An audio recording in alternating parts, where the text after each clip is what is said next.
Hello, beautiful women. Welcome, welcome. We are going into my top 10 tips for you to deepen intimacy in your relationship. This is especially great for people who are in long-term relationships, but even if you are single or you're dating or you're just coming into relationships, this is still going to be really relevant for you. And I want to say that the reason I'm making this video is because, well, a few reasons, but one of the main reasons is because this is one of the top searches of women online when it comes to sex, love, intimacy, and relationships. The question of how can I deepen intimacy in my relationship? And so if you're here watching this video, you're very much not alone. There are millions of women who are Googling this, and it's because it's really important to us, and it's really important to me too. I am a woman's somatic sex and relationship coach. I do somatic integrative trauma work. I do pelvic health work and women's embodiment. I specifically call it integrated female embodiment, where I combine science, somatics, sexuality, and spirituality for women to be as deeply embodied as they can, and intimacy is a huge factor in that, right? So we're gonna go over 10 tips, and I have my journal in front of me because I knew for this one I might forget. And I'll try to be as clear as possible, but I also want to give you some juicy details on like each of these as well, because I think some of them require a bit of context. The first one is something I call initiating oxytocin moments. Okay, so oxytocin is the hormone of love, of touch, of connection. It is especially important to women in the female body. Estrogen and oxytocin work with one another. So for example, if we are in our reproductive years and we are ovulating, when our estrogen peaks, our oxytocin is going to raise with that as well. We often see a lot of things online about dopamine detox, reset your dopamine. It is important, but that is a bit more important for male bodies. Oxytocin is going to be a bit more important and relevant for female bodies, and then they also kind of interplay with one another. So when I say initiating oxytocin moments, I mean don't save intimacy for just the bedroom.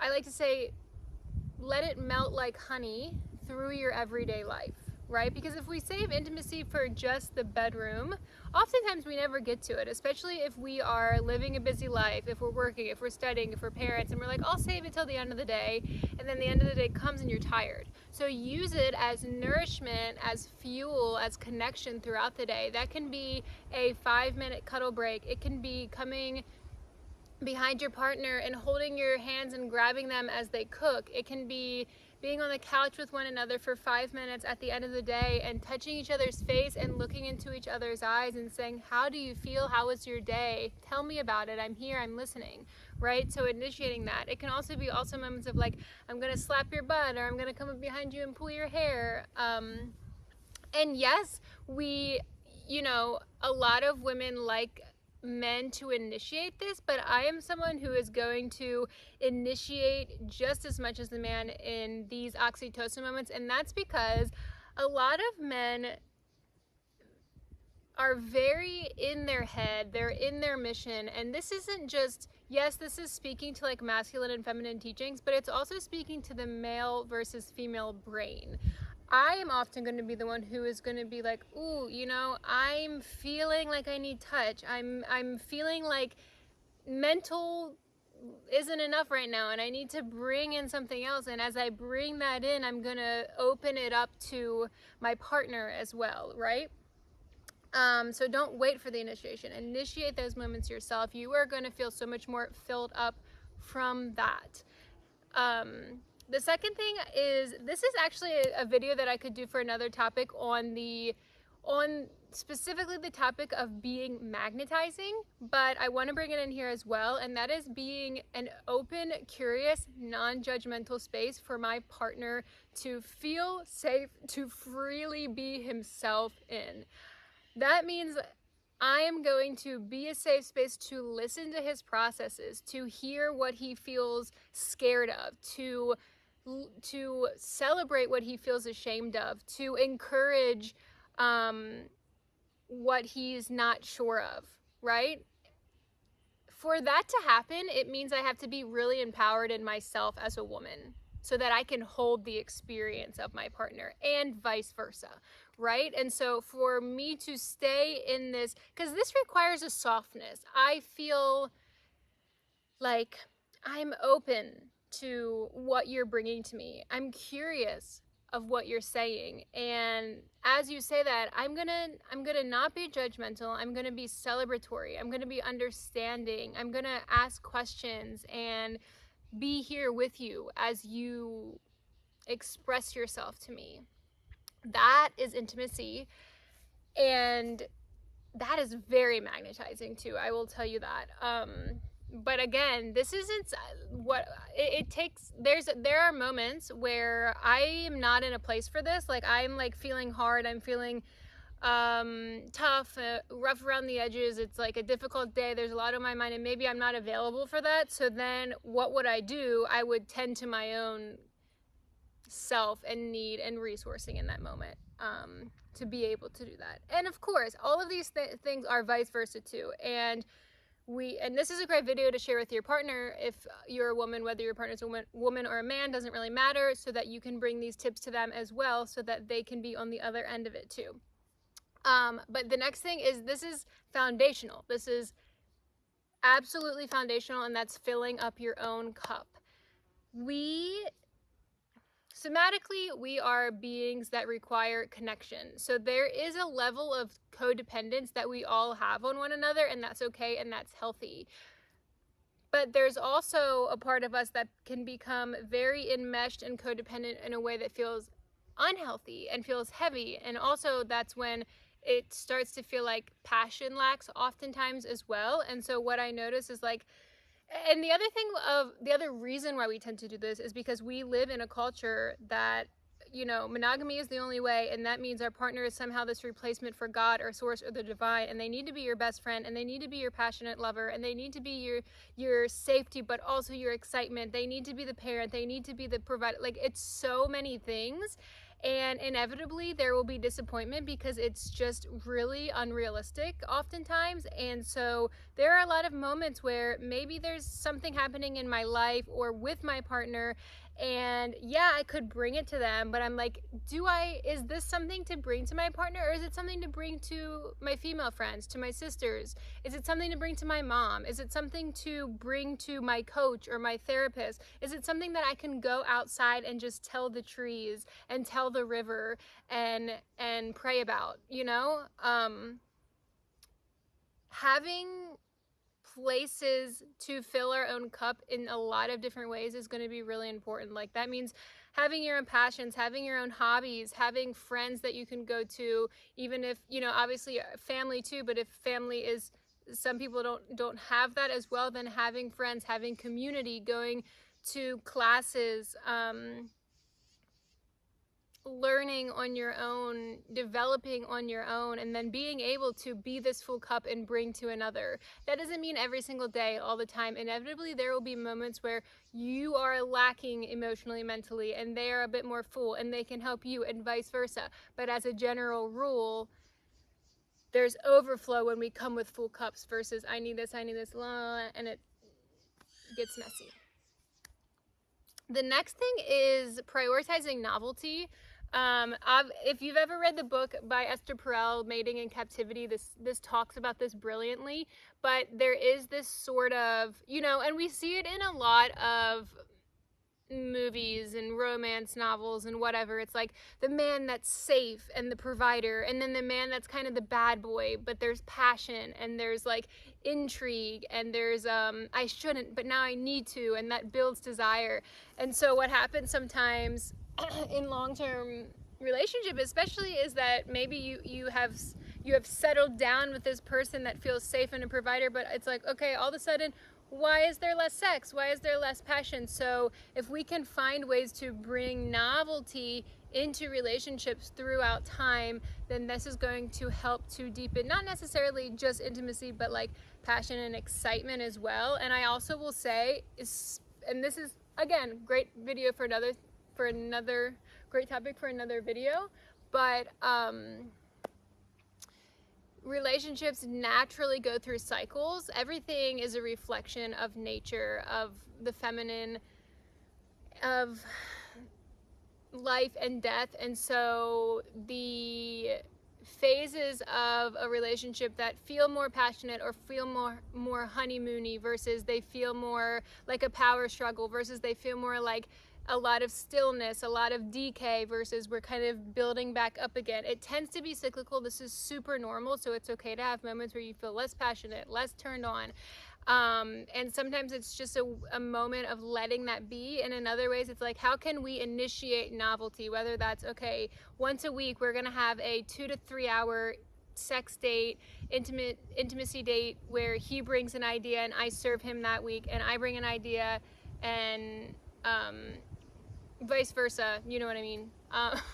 Or it doesn't even need to necessarily be sexual. It can be trying, like my partner and I did a massage course together this year. Last year we did a freediving course, so learning something new together, that's novelty. If you're in a non-monogamous relationship, which I am, like, novelty can be exploring with others together or apart, etc. So taking some initiative for that can be really beneficial. The next one I will say is being healthy in a lot of ways. So prioritizing movement and exercise, because that's going to be huge for libido. Prioritizing your hormones, because hormones have an effect. You know, our estrogen and progesterone are exactly what have an effect on our libido. So being able to live a natural lifestyle, organic, whole foods diet, a lot of movement, a lot of oxytocin with yourself. So self-massage and touch and dance and sensuality and connection with earth, all of this is going to be healthy. Whatever your go-to method of mindfulness, of tuning in, so maybe that's a yoga class, maybe that's a run, maybe that's a swim in the ocean, etc. Maybe that's walking, taking your hot girl walk, whatever it is. But prioritizing your health, and I haven't done a lot of videos on this yet because I'm just getting started, but I work with a lot of women who struggle with endometriosis, PCOS, vulvodynia, vaginismus, and so this will kind of go into, I'm looking at my list, the next two that I'm going to mention here as well. But starting to tend holistically to these aspects of ourselves can have an effect on intimacy, obviously, because if you're someone who's experiencing vaginismus, which is a chronic tightening of the vaginal muscles, then this is something to start to look into. The approach that I take with women is, why does your body not feel safe to open? There's a lot of reasons that we don't feel safe. A lot of them aren't our fault. There are ways we can be empowered to make changes over that. So when it comes to this, like, that could be like hiring a coach or taking a program or a course or a training,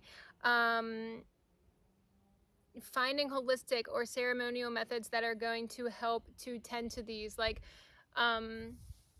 also vulvodynia, inflammation of the vulva tissue. Like, your vulva tissue is very sensitive. It's the most sensitive tissue that we have, and it's angry for a reason, or it's hurt for a reason, or at the core of it, it's speaking to you for a reason. So can we slow down and start to learn to speak the language of our pelvis? And this is also a lot of the work that I do with women through meditation and dance and movement and massage, of how can we slow down enough to be empowered over our body and start to speak its language, right? That's what embodiment is. Can we follow the inner guidance of our body rather than culture, rather than religion, rather than this person, rather than this memory and this trauma, etc., etc., etc., right?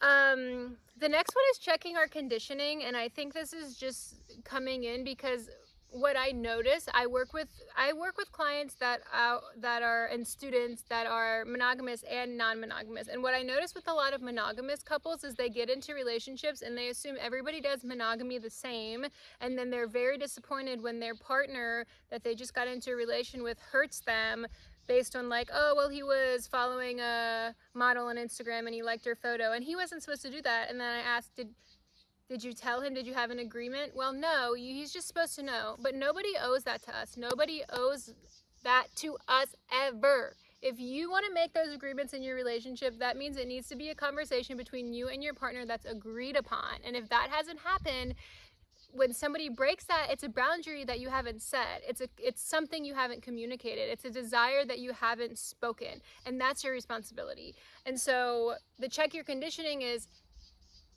for example, check what a monogamous relationship is to you versus your partner, because it might not be exactly the same. And there needs to be communication and therefore intimacy in this, to understand that we have different upbringings, we have different culture, we have different religion, we have different trauma, we have different memory, we have different bodies and relationships, and therefore it's not the same for everyone. So if we can start to be open-minded and curious and non-judgmental about our partners in this, then we can start to create very conscious containers with them that work for both of us, right? And that we can grow and expand into. The next one is a big one, which is trauma.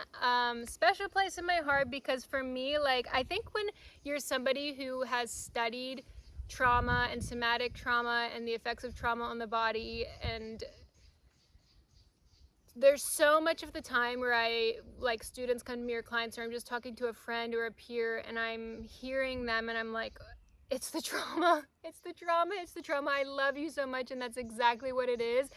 And you know, it's said that, like, trauma isn't the event itself, but how we respond to it afterwards. And what happens, like, to put it, like, very simply, is that the safety that you had in your body changes as a result of trauma. And therefore, even though that event, or with complex trauma, multiple events where you had too much of something or not enough, it will affect the present, and therefore it must be healed in the present, right?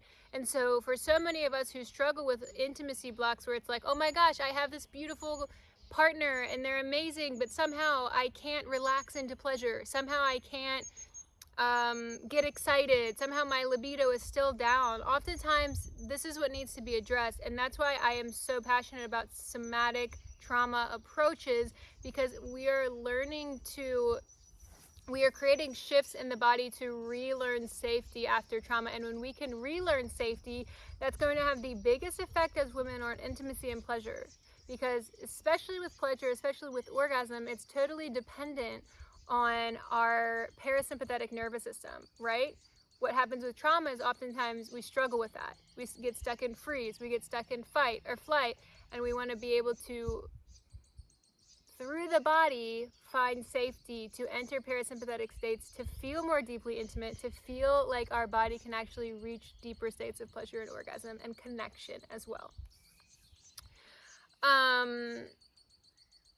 And I will say, like, to go on from that, another one is emotional tending. And so what I say with this is, like, having moments with your partner or with yourself to tend to your emotions.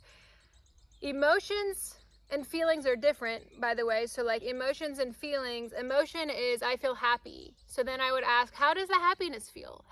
Where do you feel the happiness? Okay, I feel it in my chest. It feels like light, and it feels yellow, and I can feel it, like, permeating out, like that's somatic work too. And being able to not suppress our emotions, but not have them be so, because suppression, which a lot of people do, especially a lot of men, this can create eventually, like, outbursts of anger or rage. It can create dis-ease and illness, right? And then with women, sometimes that happens, or other times it's like there's so much emotion that it's constantly kind of merging into everyday life, and instead of seeing through our intuition and our deeper guidance system, it's kind of like the force behind how we're making decisions in our life, and it feels really shaky, because sometimes our emotions aren't actually necessarily our truth. They're real in that moment, but sometimes they're connected to our mind and the fear, and versus, like, what is deeply felt in the body, or the intuition or the soul or the spirit. So I do a lot of this work with clients, and I have a somatic dance for female embodiment course. It's a library of somatic dance practices for healing, specifically for this. Like, okay, take 5 minutes at the end of the day and move your body in a way that you're able to communicate what you're feeling, as if you can't use words. Okay, you're feeling guilt in your body. Okay, move your body and show me what that guilt feels like for you. Things like this. This is how we tend to our emotions. This is how we liberate them. It's not necessarily a release. I need to release this bad feeling. We're so obsessed in the West with getting rid of pain, suppressing symptoms, and getting rid of what we think's bad by releasing it. Release trauma, release trauma. We actually are integrating our experience where we are expanding our nervous system's capacity to hold more, right? It's not about I'm calm all the time. It's I can stay connected to myself through life's beauty and pain. And when I get disconnected, I have the tools to come back and resource myself. And that's going to have a huge effect on how we can then come to our relationships and our intimacy. That's a way that we fill our own cup. And it helps a lot if we have a coach for that. This one's like kind of a combo, and they're like two little rules that I have. Or one's a rule and one's a tip. Okay, so there's one rule, it's like the 4 out of 10 rule. So if you are like 0, you're totally emotionally neutral, your partner's totally emotionally neutral, and then 10 is I am so, like I can't even see straight, I am so sad or angry or raging. If you're anywhere between a 0 and a 3, it's a good time to have a conversation about repair or something difficult or stating a desire or a need. If you're at 4 through 10 or beyond, do not have these conversations because you will not be able to think logically about them. And that's okay, but it's just the truth. 0 through 3, we're in our prefrontal cortex. We can make logical decisions, right? 4 through 10, we are in this limbic part of the brain where we literally just can't. Or if like you are a 2 and your partner's a 6 and you're trying to communicate that with them and you're struggling to understand why they're struggling to meet you there, check and consider where they might be, or maybe ask them. And if you're a 0 or a 3, that's a good time. It's a good time, especially with repair stuff. And the last one I'm going to say is consideration. And I think that being a beautiful partner is deeply considering the other person. And I think sometimes, and I get this, right? We have, feminine beings, we have this deep void and yearning and desire inside of us for more. It's like this eternal void of blackness and love, and it's just there, and it just is. And so sometimes we get really caught up in, and also this comes with conditioning of like, this is what a man should bring to you. You should be able to do these 5 things, and you need to get this from him, and and sometimes I'm just like, okay, but what can you bring? What of yourself do you want to offer? How do you want to connect and communicate? And in doing so, that in itself is magnetizing, and you receive back tenfold. Instead of, I'm gonna save it until they give it to me, and it needs to be like this amount, and if it's not that amount, I'm gonna like be really mad, but I'm not gonna actually say I'm mad. I'm just gonna pretend I'm gonna that's the girl, but that's not the woman. And I get it, because sometimes I go there and I get pissed off and I'm not controlling my emotions, and life is messy and no judgment, and it's okay. But deep connection in my relationship, and this is not just for my primary partner, it's for friends, it's for family, lovers, whatever, is like, I'm just a conduit of love, and I'm coming with that as the authentic love being that I am, powerful, soft, erotic. And what I will receive back is going to be abundant, tenfold, 100 times, whatever. And if it's not, I know how to set my boundaries, and I know how to go, and I know how to have conversations, and I can resource myself, and I have friends, and I can go there, and it's okay too. Yes, being soft and being tough with ourselves simultaneously is really good. So these are my top 10 tips. Maybe I should start to make timestamps for my videos, but if you have any questions about these, please let me know. I would be happy to answer. I'd be happy to go deeper, make suggestions for me for future videos. And thank you so much for watching.